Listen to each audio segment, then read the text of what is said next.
नमस्कार। आप सभी लोगों का स्वागत है आपके अपने YouTube चैनल एडी आयुर्वेद पे। पिछले वीडियो में जो 6th चैप्टर है, छठा अध्याय ऋतुचर्या, उसके 10 श्लोक हम लोगों ने कर लिए थे। आज हम उसी का सेकंड पार्ट करते हैं 11वें से। चलो शुरू करते हैं।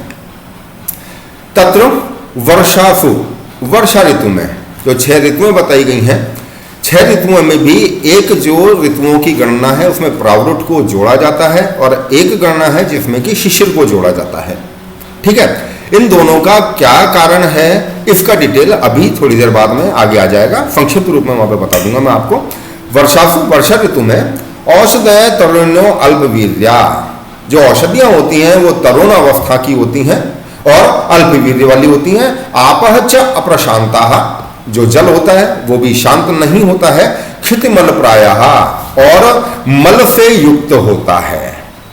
ठीक है, हालांकि क्षिति पृथ्वी का पर्यायवाची है, तो सबसे बड़ी बात यह है कि जो जमीन होती है वो भी इतनी ज्यादा कोई साफ सुथरी नहीं होती है। बारिश होने के चक्कर में कारण वहां पे भी गीलापन बना रहता है। ताउप्यजमाना नभसि मेघावतते जल प्रक्लिन्नायाम भूमौ क्लिन्न देहानाम प्राणिनाम, कि जल के कारण प्रक्लिन्न हुई भूमि और प्राणियों की जो देह है वो भी क्लिन्नता को प्राप्त होती है। और शीत वात विष्टंभित अग्नि नाम विदयन्ते, और शीत वात के कारण, ठंडी हवा चलने के कारण शरीर विष्टंभित हो जाता है और अग्नि विदाह को प्राप्त होती है। इसी विदाह के कारण पित्त संचय आपादयन्ति, पित्त का संचय हमारे शरीर में होने लगता। स संचय, वह जो पित्त का संचय है वह शरदि प्रविरल मेघे, शरद ऋतु में प्रविरल मेघे, आसमान से हल्के हल्के बादल साफ हो जाना, थोड़ी सूर्य का जो प्रकाश है वो पृथ्वी पर आने लगना, वो प्रविरल मेघ। व्यति उपशोष्यति, सुखाने का काम करता है। किसको? पंके, जो कीचड़ हो जाता है, जो क्लिन्नता होती है उसको सुखाता है। अर्क किरण प्रविलायतः पैत्तिका नाम व्याधीन जनयति, और जो सूर्य की किरणें हैं उनके कारण पित्त पिघलता है और पैत्तिक व्याधियां उत्पन्न होती हैं। ये वर्षा और शरद ऋतु के बारे में कहा गया है। आगे आइए।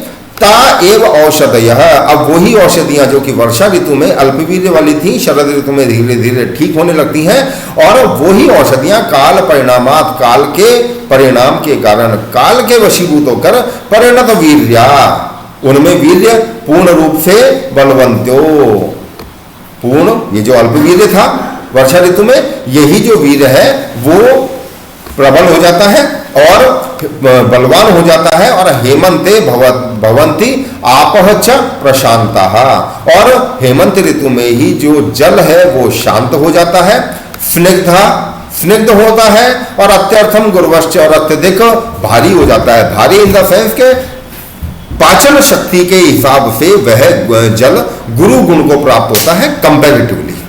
तावोप्युज्यमाना मंद किरणत्वात् भानु हो, सूर्य की मंद किरणों के कारण यहाँ पे जो जल हुआ वो स्निग्ध गुण युक्त हो गया, अत्यधिक मात्रा में गुरु हो गया।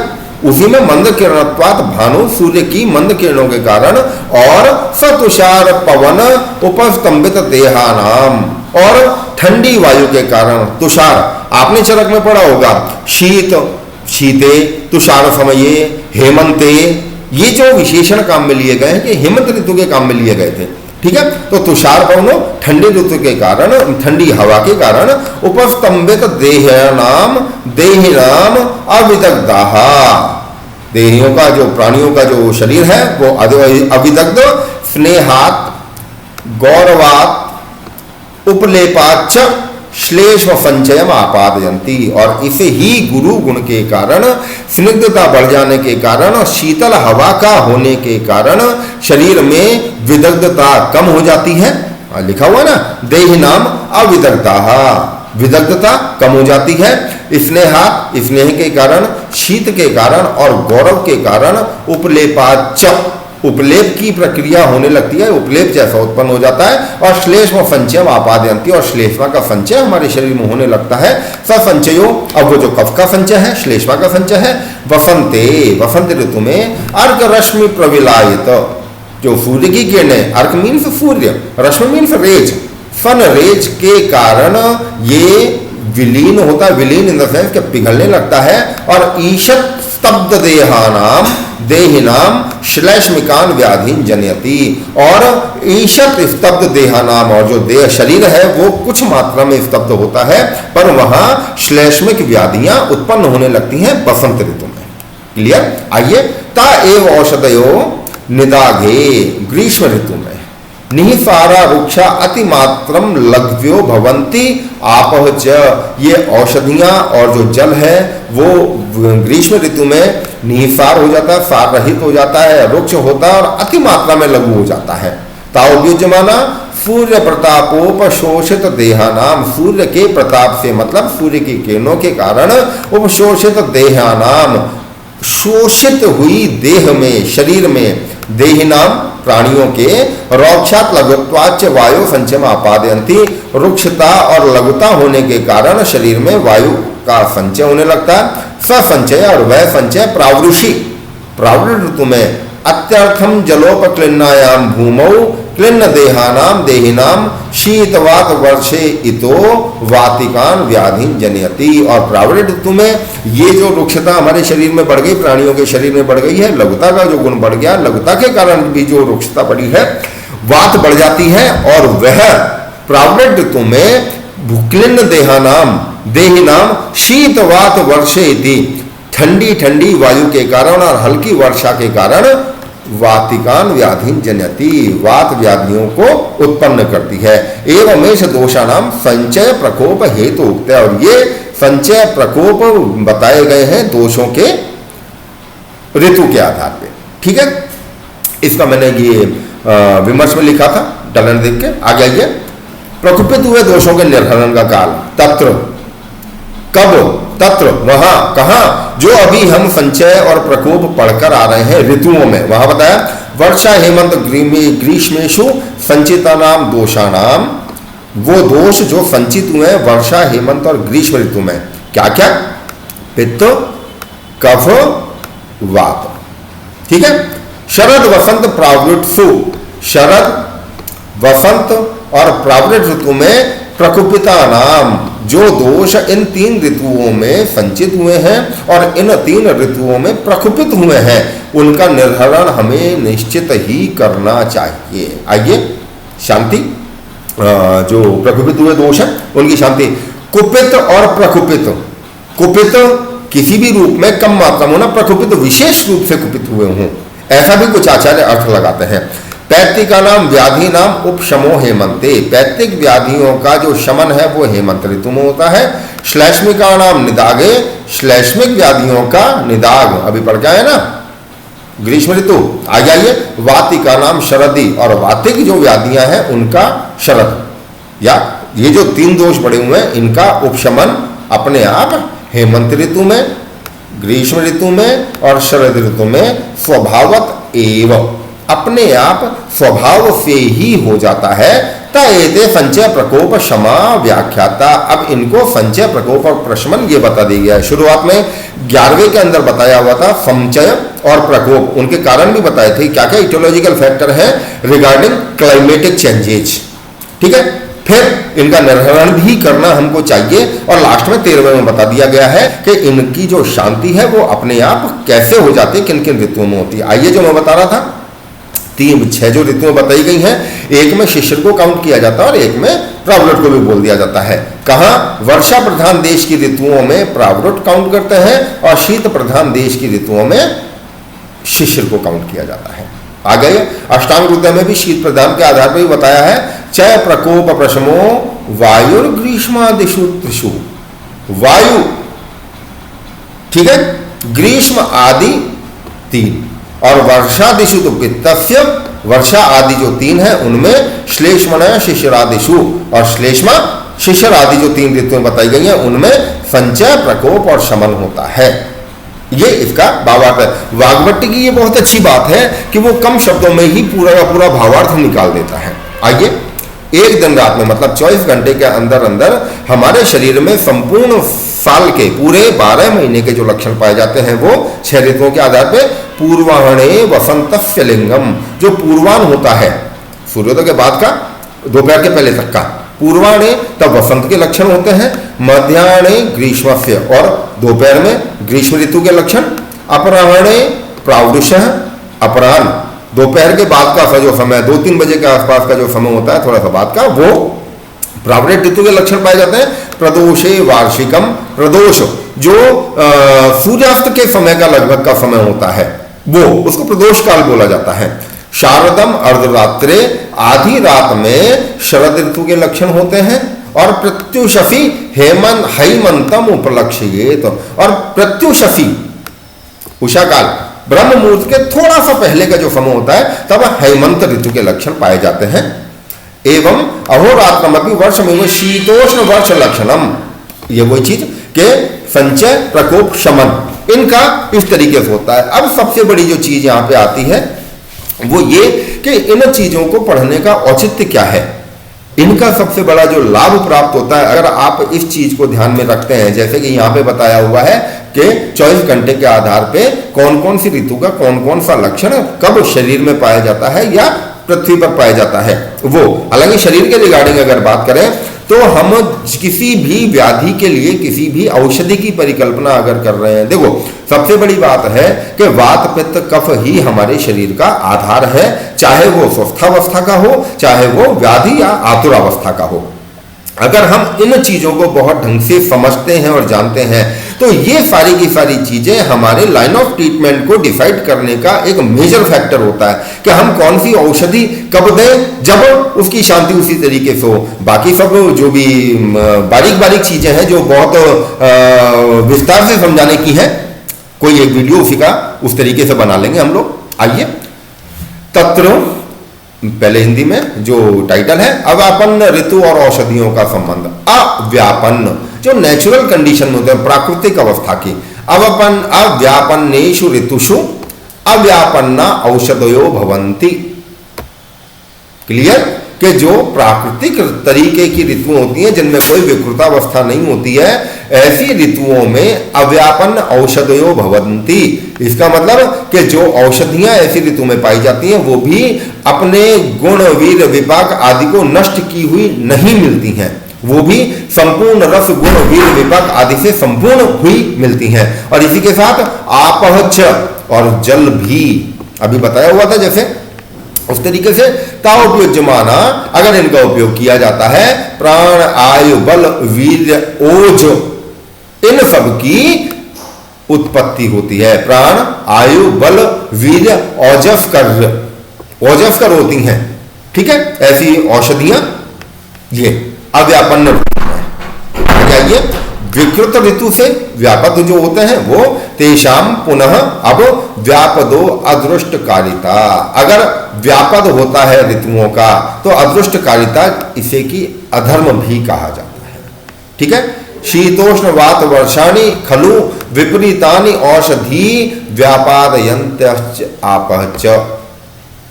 क्लियर, जो जल होता है वो भी विकृतावस्था का होता है और जो औषधियां होती हैं उनमें भी विकृतावस्था आ जाती है। और जो मौसम का होता है नीचे बताया हुआ है जो विमर्श में है, हीन मिथ्या अतियोग से युक्त होना, ठीक है। अब गुणहीन औषधि के सेवन से हानि क्या होगी? तासाम उपयोगात, तासाम इन व्यापक ऋतु में उत्पन्न हुई जो गुणहीन वीरहीन औषधियां हैं उनके, तो तासाम बहुवचन, उनके उपयोग से विविध रोग प्रादुर्भावो, अनेक प्रकार के रोगों का प्रादुर्भाव होता है। मरको वा भवेतिति, और मरक जिसको कि चरक ने जनपदोध्वंस कहा है उसका मूल कारण अधर्म बताया गया है, ठीक है। मरक की उत्पत्ति होती है। इसी के साथ आगे आइए, अव्यापन्ना नाम औषधि नाम अपाम च उपयोग है। इसीलिए अविकृत हुई औषधियां और जल इनका उपयोग करना चाहिए, व्यापक नहीं अव्यापक, ठीक है। आइए, रोगों के उत्पन्न होने के और भी कई कारण ये बताए हुए हैं। केवल 3 वात पित्त कफ के कारण या विकृतावस्था जो औषधियों की है या जो ऋतुओं की है उन्हीं के कारण व्याधियां उत्पन्न नहीं होती हैं। व्याधियां उत्पन्न होने के और भी कई कारण हैं। कदाचित अव्यापन्नेषु अपि ऋतुषु, अव्यापन्नेषु अपि ऋतुषु, ऐसी ऋतुओं में जो कि व्यापक नहीं हुआ है, जो बिल्कुल प्राकृत चल रही हैं हर तरीके से,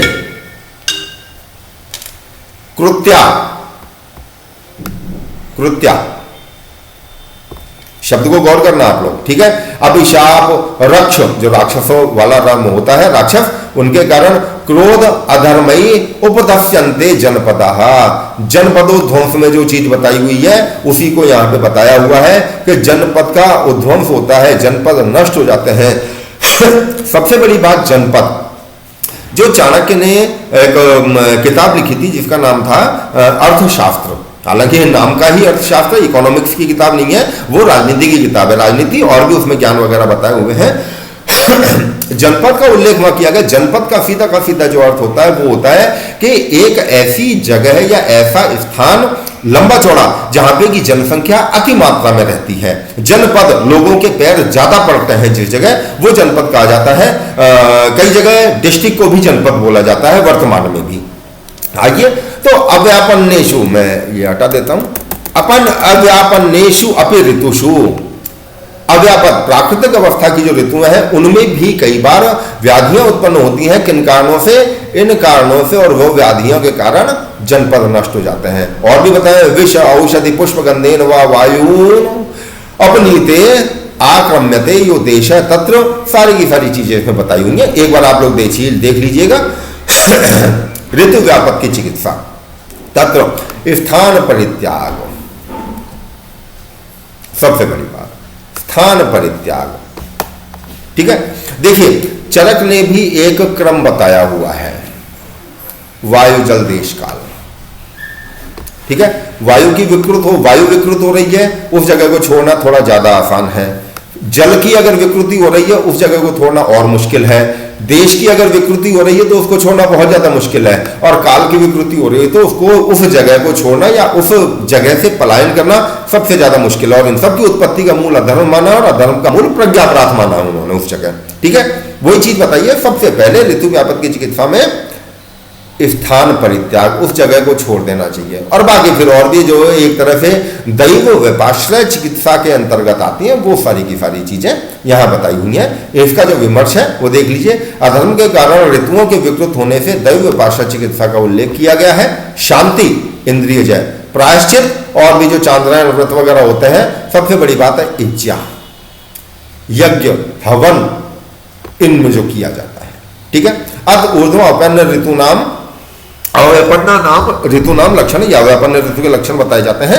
आगे आइए, अब जो बताए जाएंगे वो अव्यापन्न नाम ऋतु नाम, अव्यापन्न जो प्राकृतावस्था के जो लक्षण हैं ऋतुओं के, वो जो इसके कार्डिनल सिम्टम है ऋतुओं के, वो होता है वायु वाति उत्तर, वायु बहती है उत्तर दिशा से, कैसी? ठंडी। रजो धूमा कुला दिश, रज और धुएं के समान जो दिशाएं हैं वो धूल और धुएं के समान व्याकुल रहती हैं, दिखाई देना कम रहता है। छन्न तुषारई सविता हिमानद्धा जलाशया, जो जलाशय होते हैं वो हिमानद्ध हो जाते हैं, ठंडे बर्फ से ढक जाते हैं एक तरह से, ठीक है। आइए, दर्पिता ध्वांक्ष खंग कुंजरा, और इंपॉर्टेंट ये रौद्र प्रियंगु पुन्नागा पुष्पिता हिम साहवे, ये जो पुष्प हैं ये चलते रहते हैं, ठीक है। आइए, शिशिर ऋतु, शिशिरे शीतम अधिकम, ठंड हेमंत की तुलना में शिशिर में ज्यादा हो जाती है। वात वृष्ट्याकुल दिशा, दिशाएं वर्षा, वात और वर्षा इसके कारण व्याकुल हो जाती हैं, और बाकी के हेमंत के समान ही लक्षण पाए जाते हैं। चरक भी सेम इसी तरीके का भावार्थ, इसी भावार्थ की चीजें बोलता है। नेक्स्ट बसंत ऋतु, बसंत ऋतु में है, ओ सॉरी ऊपर गया, सिद्ध विद्याधर वधु चरणा लक्तक कांक्षिते मलये चंदन लता परेशु अंगाधि वासिते। बसंत ऋतु, इसके बारे में ज्यादा क्या समझाएं, आप लोगों को सब पता ही है। सिद्ध विद्याधर वधु चरणा लक्तक कांक्षिते, सिद्ध विद्याधर, ठीक है। सबसे बड़ी जो इसमें चीज आती है वो आती है बसंते दक्षिणो अनिल, दक्षिण दिशा की तरफ से चलने वाली हवा बहती है। इस जगह आप अगर भारत वर्ष की परिकल्पना करते हैं कि किस तरफ से क्या रहेगा, तो आप लोगों को यह मानना ही है कि नीचे से चलने वाली जो हवाएं हैं, जो साउथ की तरफ से जो चलने वाली हवाएं हैं, उनमें ह्यूमिडिटी भी ज्यादा होती है, क्योंकि शीत का प्रकोप पहले रह चुका है और धूप भी तेज निकलने लगी है। तो सूर्य अपना हिसाब से जो किरणें हैं, सूर्य की किरणें, बसंत में बताया भी है कि जो कफ है वो पिघल जाता है। तो जो हवाएं हैं वो दक्षिण दिशा की तरफ से इधर से चलती हैं। दिशो वसंते विमला, जो दिशाएं हैं वो वसंत ऋतु में विमला, बिना किसी मल के हो जाती हैं, बिल्कुल साफ दिशाएं होती हैं, मतलब धूप अच्छी मात्रा में पड़ने लगती है। कान नहीं उपशोभिता, और जो वन वगैरह है, जो जंगल वगैरह है, वो वहां पे अच्छे अच्छे पुष्प भी शोभित होने लगते हैं। किंचु काम भोज बकुल चूता अशोक आदि पुष्पितई, किंशुक पलाश, ठीक है, अंबोज कमल आदि, बकुल जो मौलश्री होता है वो, चूत आम, अशोक पल्लवई, ठीक है, इनके जो पत्ते होते हैं वो दिखने लगते हैं और इनके पुष्प पुष्पित हो जाते हैं। ठीक है, आइए नेक्स्ट पे। एक कोकिला षटपद गणई उपगीता मनोहरा, ये इंपॉर्टेंट, ये इंपॉर्टेंट इसलिए बता रहा हूं, पीजी वगैरह की जो तैयारी करते हैं कंपटीशन की, उनमें ऐसे क्वेश्चंस कई बार पुट हो जाते हैं। ठीक है, और सुमुखा पल्लवाज्वला, ठीक। अब ये सुमुखा पल्लवाज्वला, इसकी हिंदी देखना बहुत ज्यादा आवश्यक है, और वो है दक्षिण दिशा की वायु से व्याप्त तथा अनेक कोमल पल्लवों से शोभित होती है। और आप सब लोग भी जानते हैं कि बसंत ऋतु में निश्चित ही पौधे पेड़ जो होते हैं उनके नए नए ताजे ताजे पत्ते निकलने भी लगते हैं कईयों के। ठीक है, और किन किन के मुख्य रूप से, किंशुक अम्बोज बकुल चूत अशोक आदि पुष्पितई, अशोक का पुष्प पेड़ है वो भी पुष्पित होने लगता है। ठीक है, ग्रीष्म ऋतु में आइए।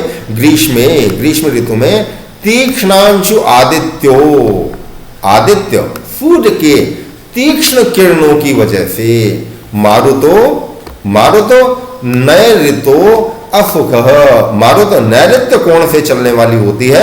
नैऋत्य कोण होता है वो 10 दिशाएं हैं,